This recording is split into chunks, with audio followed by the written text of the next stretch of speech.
بسم اللہ الرحمن الرحیم و نستعین کل نفس ذائقۃ الموت صدق اللہ العظیم۔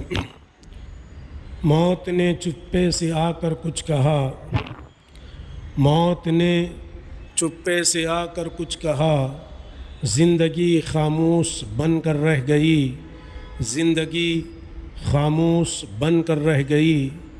معزز سامعین کرام، بندہ اس دنیا میں آیا ہے تو ایک دن، ایک سیکنڈ، ایک لمحہ ایسا ہے کہ اسے اس دنیا سے رخصتی ہونا پڑے گا۔ اور معزز سامعین کرام، اب آپ جس قبرستان کی آپ زیارت کرنے جا رہے ہیں، یہ بڑا بابرکت رحمت والا قبرستان ہے، جہاں پر مومن مومنات، مسلم بندی بندیاں آرام فرما رہے ہیں۔ حضرات گرامی، قبرستان کو شہر خاموشہ بھی کہا جاتا ہے۔ اسے شہر خاموشہ کیوں کہا جاتا ہے؟ اس لیے اسے شہر خاموشہ کہا جاتا ہے کہ ہر چیز، دنیا کی ہر شے یہاں پر آ کر خاموش ہو جاتی ہے۔ دنیا کی لالچ، دنیا کی ہرس، دنیا کمانے کی، دنیا حاصل کرنے کی جو ہوس ہے، وہ یہاں پر آ کر ختم ہو جاتی ہے، خاموش ہو جاتی ہے۔ یہاں رشتہ داری خاموش ہو جاتی ہے۔ یہاں بیوی اور میاں بیوی کا رشتہ، اولاد کا رشتہ، ماں بہن کا رشتہ، بھائی چاچا، دیگر جو رشتہ دار ہیں، ان کے رشتے یہاں پر آ کر خاموش ہو جاتے ہیں، سب ایک دم خاموش ہو جاتے ہیں۔ اسی لیے یہاں پر اسی لیے اسے شہر خاموشہ کہا جاتا ہے۔ معزز سامعین کرام، قبرستان عبرت کی جگہ ہوتی ہے، جہاں پر بندہ جا کر عبرت حاصل کرے۔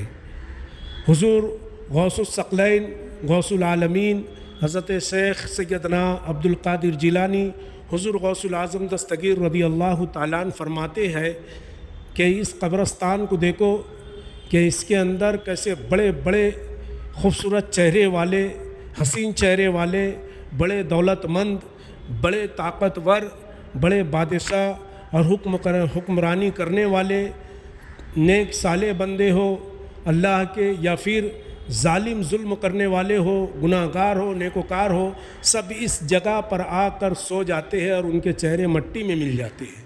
وہ زمین کے خوراک بن جاتے ہیں۔ یہ عبرت کی جگہ ہے۔ بندہ قبرستان میں جائے تو عبرت حاصل کرے کہ ایک وقت، ایک لمحہ، ایک ساتھ تو ایسی ہے، ایک گھڑی ایسی ہے کہ اسے بھی چار کے خاندے پر اس شہر خاموشہ کے اندر آ کر خاموش ہو جانا ہے اور سو جانا ہے، جہاں پر صرف نیک اعمال انسان کے کام آئیں گے، اس کی نیکیاں کام آئیں گی، اس کے اچھے برتاؤ کام آئیں گے، اس کا حسن اخلاق کام آئے گا، اس سے اللہ کا حسن ظن کام آئے گا، اس سے رسول اللہ کی نسبت کام آئیں گی، اس سے اولیاء اللہ کی محبت کام آئیں گی۔ یہ ایسی جگہ ہے جہاں پر انسان جا کر عبرت حاصل کرے اور پھر اپنے گناہوں کے اوپر تائب ہو اور اللہ کی بارگاہ میں توبہ کرے۔ حضرت خواجہ سیدنا بیل الدانہ سردار مجذوب کہلاتے ہیں، آپ سید المجذوب کہلاتے ہیں، مجذوبوں کے سردار کہلاتے ہیں۔ حضرت بیل الدانہ رضی اللہ تعالیٰ عنہ ہمہ وقت ہمیشہ قبرستان میں رہا کرتے تھے۔ کسی نے پوچھا کہ حضور، آپ آبادی کو چھوڑ کر، آپ لوگوں کو چھوڑ کر اس ویران میں، اس شہر خاموشہ میں کیا کرتے ہیں؟ آپ یہاں پر کیوں رہتے؟ آپ آبادی میں کیوں نہیں رہتے؟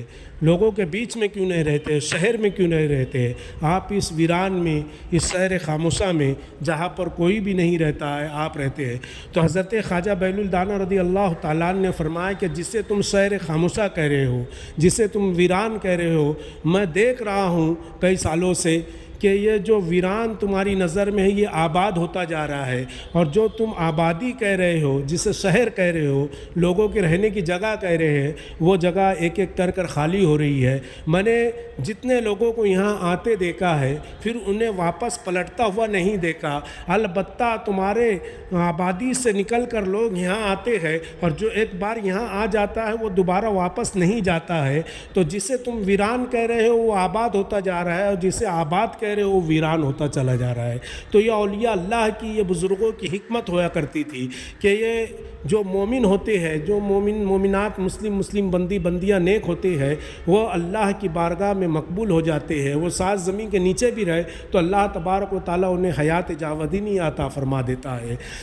کسی شاعر نے کہا تھا کہ کون کہتا ہے کہ مومن مر گیا، کون کہتا ہے کہ مومن مر گیا، قید سے چھٹا وہ اپنے گھر گیا۔ معزز سامعین کرام، یہ عبرت کی جگہ ہے، ہمیں سیر خاموشہ میں جانے کے بعد ان کے لیے دعائے مغفرت کرنا چاہیے۔ قبرستان میں جائے تو ان کے نام سے پڑھے کر کے اللہ کی بارگاہ میں ان کی بخشش کی دعا کرنا چاہیے کہ اللہ تبارک و تعالیٰ ان سب کی مغفرت فرمائے، مومن مومنات مسلم بندی بندیاں کی مغفرت فرمائے، ہمارے والدین کی مغفرت فرمائے۔ ان کے نام سے ایصال ثواب کرنا چاہیے۔ جب ہم ان کے نام سے پڑھ کر ایصال ثواب کرتے تو ان کی روح بھی ہماری طرف متوجہ ہوتی ہے اور وہ بھی اللہ کی بارگاہ میں دعا کرتی ہے۔ وما علینا الا البلاغ۔ السلام علیکم۔